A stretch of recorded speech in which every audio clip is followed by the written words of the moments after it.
So the next job we'll do is pilot out all of the rafters at the bird's mouth point.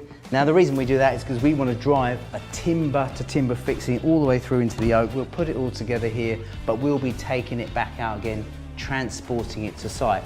Now of course we'll be using a combi drill. Well, they're getting smaller and smaller. It's unbelievable, super lightweight but massive amounts of power.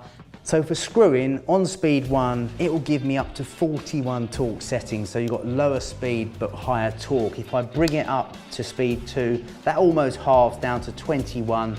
Again, I've got then more power, more speed and less torque. It's also got a metal keyless chuck. Now, when I first got my first battery drill or combi drill, it had a keyless chuck and it was plastic, and I thought that was the most amazing thing I've ever seen. And so this is actually really nice. It's got a much more robust chuck. I think that's going to last the test of time. It's got all the other settings you'd expect from a combi drill, so it can take masonry and it will drill up to 20 millimeters in concrete, which is fantastic, I would say.